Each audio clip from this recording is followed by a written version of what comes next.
Hulagu Khan की पिछली videos में हमने आपको बताया था कि हलाकू खान ने जिस तरह शाम में नसीरुद्दीन यूसुफ को शिकस्त दी और नसीरुद्दीन यूसुफ को शिकस्त देने के बाद उसका मुकाबला शाम के इलाके अज़रबैजान के करीब सैफुद्दीन कुदस के साथ हुआ और ये मिस्र के बॉर्डर पर जो उसका मुकाबला हुआ था सैफुद्दीन कुदस के साथ। और इसमें सैफुद्दीन कुदस की फ़ौज के कमांडर बेबल्स ने हलाकू खान की फ़ौज के कमांडर केक बोका को शिकस्त दी थी और ये हलाकू खान की फ़ौज की पहली शिकस्त थी जो उसने सेंट्रल एशिया में खाई थी। वो आज तक सेंट्रल एशिया में या अपने किसी भी महाज पर कभी भी शिकस्त नहीं खाई थी उसकी फ़ौज ने या उसने खुद, लेकिन ये उसकी ज़िंदगी की पहली शिकस्त थी जो उसके कमांडर केक बोका ने सुल्तान सैफुद्दीन कुदस के कमांडर बेबरस से खाई थी।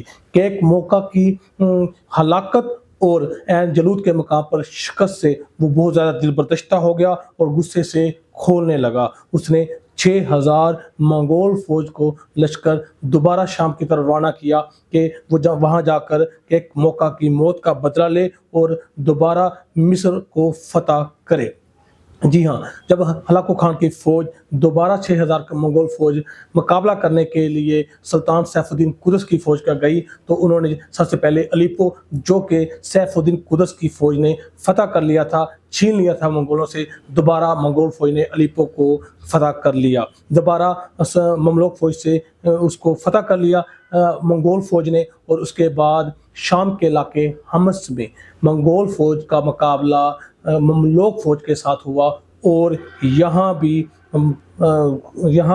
मंगोल फ़ौज को हलाकू खान की फ़ौज को दोबारा दूसरी शिकस्त हुई। 2000 ममलूक फ़ौज ने 6000 मंगोल फ़ौज को शाम के इलाके हमस में दोबारा शिकस्त दी। इस शिकस्त के बाद हलाकू खान की फ़ौज या हलाकू खान खुद कभी भी ममलूक फ़ौज के साथ शाम में मुकाबला ना कर सका या उसकी इसके बाद कभी भी ममलूकों के साथ लड़ाई ना हुई। अब आधा शाम ममलूक फ़ौज के कब्ज़े में था और आधा शाम मंगोल फ़ौज के कब्ज़े में था। दरियाए फ़रात का मगरबी हिस्सा ममलूक फ़ौज के कंट्रोल में था, उसके कब्ज़े में था और मशरक़ी हिस्सा मंगोल फ़ौज के कंट्रोल में और कब्ज़े में था। दूसरी शिकस्त के बाद हलाकू खान बहुत ज़्यादा दिल बर्दाश्त हुआ और बहुत ज़्यादा गुस्सा आया और उसकी कैद में मौजूद अयूबी ख़ानदान के आखिरी हुक्मरान नसीरुद्दीन यूसुफ को हलाकू खान ने कत्ल कर दिया। इसके बाद मगर शाम में शिकस्त हलाकू खान की आखिरी लड़ाई नहीं थी, अब उसे हलाकू खान को बरके खान से मुकाबला करना था। जी हाँ, गोल्डन हार्ट के बरके खान, ये बरके खान वो थे जो सलाम मंगोलों के चुचाई खान मंगोल के चंगेज़ खान के बेटे जोजी खान की औलाद में से थे ये बरके खान और वो सलाम कबूल कर चुके थे। ये बरके खान वो थे जिन्होंने कहा था कि हलाकू खान ने अपने रिश्तेदारों के मशवरे के बगैर बगदाद पर हमला किया और बगदाद को बर्बाद किया और मुसलमानों के खलीफा को कत्ल किया है। और बरके खान ने अपने आप से वादा किया था और कसम उठाई थी कि वो मुसलमानों के नाहक खून का बदला ज़रूर लेगा हलाकू खान से। यूं बरके खान ने जंग छेड़ दी हलाकू खान के साथ। अब मंगोलिया में एक तरफ कुबलाई खान और अरीबोक लड़ रहे थे जबकि दूसरी जानब हलाकू खान और बरके खान में भी जंग छिड़ चुकी थी। अब हलाकू खान ने भी और बरके खान ने बाकायदा एक दूसरे से जंग छेड़ दी थी और दोनों में जंग ज़ोरों शोर से शुरू हो गई। इस जंग में सबसे पहले जो ये जंग 1262 में गोल्डन हार्ट के मकाम पर ये जंग लड़ी गई। बरके खान की और हलाकू खान का मुकाबला गोल्डन हार्ट में 1262 में हुआ। 1262 में जो गोल्डन हार्ट के मकाम पर हलाकू खान बामुकाबला बरके खान हुआ, इसमें पहली जंग में बरके खान ने हलाकू खान को शिकस्त दे दी। जी हाँ, हलाकू खान को पहली लड़ाई में बरके खान ने शिकस्त दे दी, लेकिन हलाकू खान ने बहुत जल्दी और तेज़ी से अपनी फ़ौज को इकट्ठा किया। अपनी फ़ौज को इकट्ठा करने के बाद उसने बरके खान पर अटैक किया और दूसरी दोनों लड़ाइयों में हलाकू खान बर्तरी ले गया और बरके खान को पीछे हटने पर मजबूर कर दिया। अब हलाकू खान को यूँ महसूस हो रहा था और नज़र आ रहा था कि वो जंग जीत रहा है और उसने अपने बेटे अबाका को बरके खान के ताक़ुब में बेच दिया। अबाका ने एक बहुत ज़्यादा फौज लेकर जब बरके खान का मुकाबले के लिए, बरके खान के ताक़ुब के लिए निकला तो उसने दरिया तबरीक को अबूर किया। दरिया तबरीक जो बर्फबारी की वजह से वो उसका दरिया का पानी जम चुका था और बर्फबारी की वजह से दरिया के ऊपर मोटी लहर बन चुकी थी, बर्फ की वजह से वो उसने दरिया तबरीक को उसकी फौज ने पैदल बआसानी अबूर कर लिया। दरिया तबरीक को अबूर करने के बाद दरिया तबरीक के किनारे पर हलाकू खान के बेटे अबाका खान की और मंगोलों ने वहाँ पर खेमे लगा लिए और वहाँ पर 3 दिन तक दावतें और अय्याशियां करते रहे। हलाकू खान के बेटे अबाका को चाहिए था कि दरिया तबरीक को अबूर करने के बाद बरके खान का ताक़ुब करता, अगर वो बरके खान को शिकस्त देना चाहता था तो। लेकिन यहाँ पर अबाका के गलत डिसीजन ने हलाकू खान को भी नुकसान पहुंचाया और अबाका को खुद को भी नुकसान उठाना पड़ा। 3 दिन तक दरिया तबरीक को अबूर करने के बाद वहाँ पर दावतें उड़ाते रहे, लेकिन इन हालात वाक़यात में बरके खान के जासूस अबाका की फौज पर नजर रखे हुए थे। जी हाँ, अबाका की फौज पर नजर रखे हुए थे और वो देख रहे थे कि अबाका और अबाका की फौज क्या कर रहे हैं। जब 3 दिन तक दावतें उड़ाते रहे, चौथे रोज सुबह ही अर्ली सुबह बरके खान की आर्मी ने, बरके खान की फौज ने अबाका की मिलिट्री और फौज पर हमला कर दिया और ये हमला इतना अचानक था कि अबाका की फौज के खेमे उखड़ गए और अबाका की फौज को भागना पड़ा। अचानक हमला और शदीद हमले की वजह से जब अबाका की फौज दरिया तबरीक की जानब अबूर करके भागने लगी तो वो बर्फ की लहर जो पहले अबाका की फौज दरिया को अबूर करते हुए बासानी मोटी लहर अबाका की फौज की कदमों की वजह से अब वो बर्फ नरम पड़ चुकी थी। जब अबाका की फौज तेजी से भागी उसी लहर पर जिसको वो पहले बासानी कर चुके थे, तो वो मोटी लहर तेजी से भागते हुए अबाका या मंगोल फौज के कदमों का बोझ ना उठा सकी और वो बर्फ की लहर टूट गई और वो सर्द पानी में अबाका की फौज और मंगोलों के जिस्म हमेशा के लिए ठंडे पड़ गए और अबाका की काफ़ी ज़्यादा फौज उसी पानी में गिरकर फौत हो गई और बहुत ज़्यादा लोग अबाका के मारे गए और बहुत ज़्यादा मंगोल फौजी उस ठंडे पानी में मारे गए। उस बर्फ़ की लहर के टूटने की वजह से दरिया में गिरकर बहुत ज़्यादा फौजी मारे गए और यूं हलाकू खान को और अबाका को बहुत ज़्यादा नुकसान हुआ और हलाकू खान ने इस नुकसान और इस शिकस्त की वजह से दिल बर्दाश्त होकर बरके खान के साथ अपनी जंग ख़त्म कर दी और इस महाज को ख़त्म कर अज़रबैजान लौट गया। हलाकू खान शाम और अब गोल्डन हार्ड में शिकस्त खा चुका था, लेकिन इसको एक खुशखबरी जल्द ही मिल गई, वो ये कि 1264 में मंगोल सल्तनत के नए खाकान का फैसला हो चुका था। जी हाँ, हलाकू खान को खुशखबरी मिल गई, वो 1264 में मंगोल सल्तनत के नए खाकान का फैसला हो चुका था, क्योंकि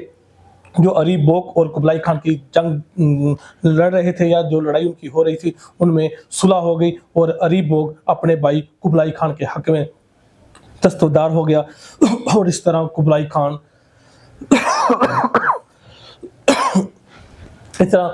खान को हुकूमत मिल गई और वह कुबलाई खान मंगोलों का खाकान आज़म बन गया और मंगोल सल्तनत का अजीम कमांडर बन गया और कुबलाई खान को अब खाकान आज़म का टाइटल मिल चुका था और वो मंगोल सल्तनत का अजीम कमांडर बन चुका था और उसका भाई अरीबोक उसके हक में दस्तबरदार हो चुका था।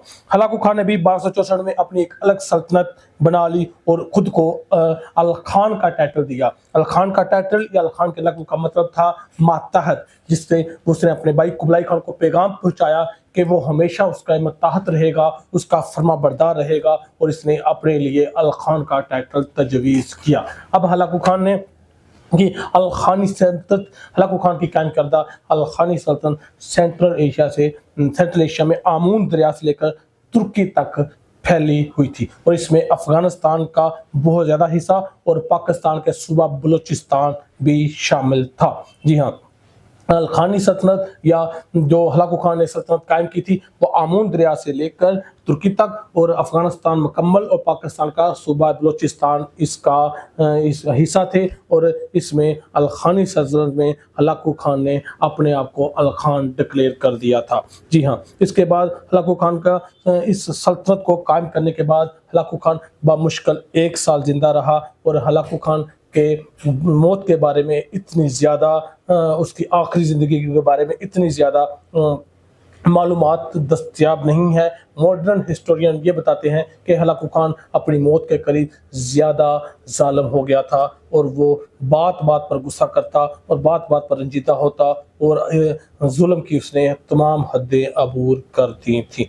अब और जनवरी 1265 के शुरू में हलाकू खान शदीद बीमार हो गया और 8 फरवरी 1265 को सिर्फ 47 वर्ष की उम्र में हलाकू खान फोत हो गया। जी हाँ, 8 फरवरी 1265 1265 को 8 फरवरी 1265 को हलाकू खान इस दुनिया से रुखसत फरमा गए और वो वफात पा गए। इसको जजीरा शाही या जजीरा इस्लामी ने उसी किले पर जहाँ पर इसने बगदाद से लूटी हुई दौलत लाकर इकट्ठी की थी, जमा की थी, वहीं पर इसको दफन कर दिया गया। और वहाँ पर इसके हलाकू खान के साथ 40 जिंदा लड़कियों को भी दफन कर दिया गया। और वो तमाम खजाना जो बगदाद से लूट कर हलाकू खान लेकर आया था वो तमाम खजाना भी हलाकू खान के साथ ही वहाँ पर दफन कर दिया गया। इसकी कब्र का ज़्यादातर नामो निशान नहीं मिलता। बहुत सारे हिस्टोरियन ने और जियोग्राफिकल लोगों ने इसकी कब्र को डिस्कवर करने की कोशिश की, लेकिन आज उसकी कब्र का कोई नामो निशान नहीं है। हलाकू खान की छोड़ी हुई अलखानी सल्तनत उसकी वफ़ात के बाद तकरीबन और महज 70 साल तक ही वजूद में रही और 1335 तक इसकी रियासत टुकड़े टुकड़े हो चुकी थी। और इसकी रियासत पर मुख्तलिफ लोगों ने मुख्तलिफ हुक्मरानों ने अपने अपने तौर पर हुकूमत करने लगे थे। 1335 तक अलखानी सल्तनत ज़मीन बोस हो चुकी थी और ये महज 70 साल ही वजूद में रही। एक बहुत ही ज़्यादा ज़ालिम हुक्मरान की ज़िंदगी के नामो निशान भी मिट चुके और उसकी कब्र का कोई नामो निशान नहीं रहा। हलाकू खान इस तरह बेबरस से भी शिकस्त खाने के बाद और हलाकू खान ने बरके खान से भी शिकस्त खाई और सिर्फ 47 साल की उम्र में जुल्म और सितम करते हुए लोगों को नाहक कत्ल करते हुए अपनी आखिरी गोश में चला गया, जहां उसकी कब्र का कोई नामो निशान नहीं है। हमने आपको पहले हिटलर के बारे में पूरी वीडियोस में बताया था कि उसका अंजाम कैसे हुआ। अब हलाकू खान की पूरी सीरियल बताई, पूरी उसकी ज़िंदगी के बारे में हमने आपको बताया, उसका अल खान बनना, उसका आखिरी वक्त में उसकी वफ़ात तक के तमाम वाक़यात और कुबलाई खान के साथ वफ़ादारी, तमाम बातें हमने आपको बताई। इससे वीडियोस को आपको क्या मैसेज पहुंचता है कि एक ज़ालिम इंसान की ज़िंदगी किस तरह चलती है और किस तरह उसका अख्ताम होता है। कभी वो अरूजों पर होता है और कभी वो अपने आप को पता नहीं क्या समझने लगता है और फिर अचानक वो उसके साथ ऐसा होता है कि वो उसकी ज़िंदगी ख़त्म होने लगती है और वो मुश्किलात में गिर जाता है।